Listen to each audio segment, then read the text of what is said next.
I'm a licensed journalist here in the state of Nevada. I can go behind the lines, police lines, to see up close and personal stuff. I don't do that. But I said all of that to say, to bring your attention to something that is going on in this country. While a lot of us black intellectuals talk about there is not a big white boogeyman trying to keep you down, I need to point out something that's going on.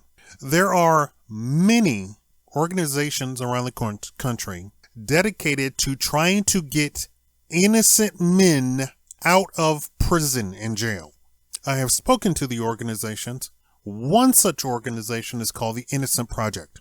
It's dedicated to exonerating men and getting them out of prison and jail through DNA testing to prove that they are innocent. Now, I know you say, or we believe, that you are innocent until proven guilty. In all of these cases, it seems that there was no proof that the person was guilty. Why? Because the preponderance of the actual evidence that these organizations show is that this particular person was actually not the person, was not the criminal. There are men on death row who were 20 miles away from the crime scene during the crime scene. And do you want to know what's the racial makeup of the people who are outrageously, more often than not, convicted? Hold on. Stopped. Arrested. All of these are points, right? Stopped. Arrested. Tried. Convicted. Sentenced. All of these are points where they could have said, oh, this isn't the person. Each of those points. Do you want to know something funny that I also discovered? White people on each of those points have a 10 times ratio of getting off at each of those points. They are 10 times more likely not to be stopped, 10 times more likely not to be arrested. Or shall I say, stopped and let go, arrested and let go, tried and let go, convicted and receive 10 times less of a sentence than a black person. For the same exact crime, we have actual data that we could print out on judges. You can actually name the judges and they know the judges. And if you have a lawyer, if you have a lawyer worth his salt, he will use that as a tactic to say, Your Honor, you should recuse yourself because you are known to convict black people at 10 times the rate of white people in your court. Your court sentences black people to 10 times the time than white people in your court. Not saying that you should step down from your actual bench, but I'm saying in this particular case, you should recuse yourself because we have proof that you use cruel and unusual punishment when it comes to black people. My client is black. Now, why doesn't that happen? Because white people at any economic level are 100 times more likely, no matter how dirt poor they are, to hire a private lawyer. White people, for whatever reason, will contribute to the entire family, will contribute to hiring a private lawyer.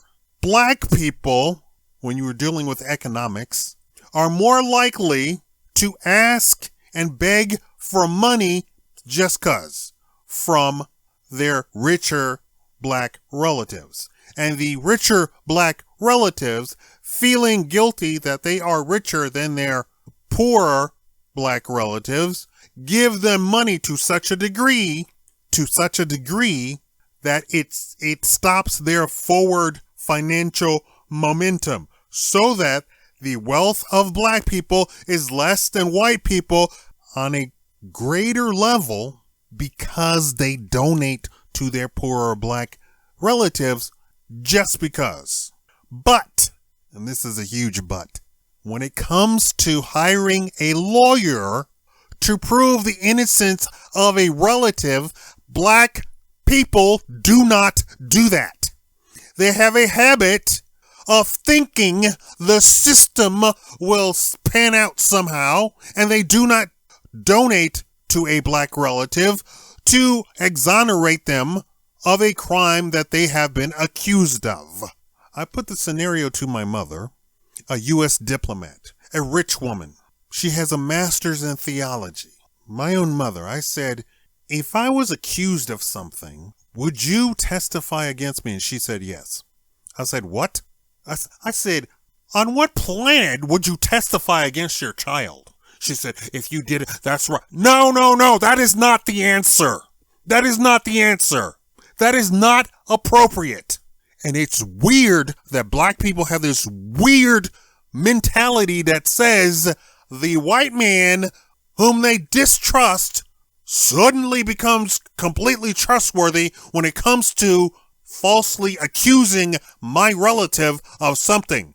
So on that point alone, black people fail.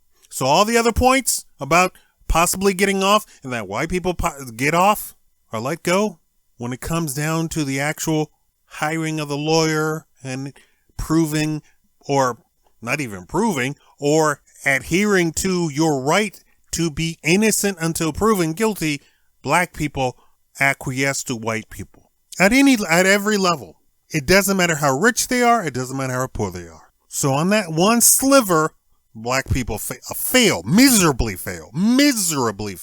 So they'll donate so much money to their poor relatives because they feel guilty for having money that it stops their forward financial momentum, and that's on record. They have done survey after survey after survey. This is why you don't have black banks all over the place. This is why you don't have black grocery stores all over the place. This is why you don't have black taxi ownership.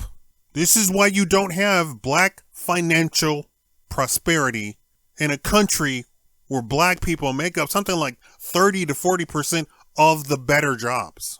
So they can do the work for someone else, but they can't do the work for themselves. Why? Because they're not financially able to. They don't have $1 million to start a business.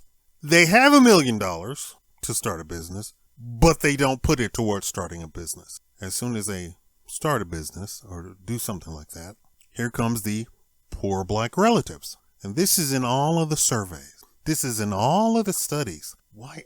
What is the real reason black people are not wealthy? We have black billionaires. We now have more black billionaires than a lot of the other minority races. Billionaire. There's other races that have widespread money, more widespread money. But black people have, a big pinnacle of some that are billionaires and some that are owning the largest conglomerates of stuff like McDonald's or something like that. 200 stores, 2,000 stores, 10,000 stores. But as a cohesive group, there's no cohesion.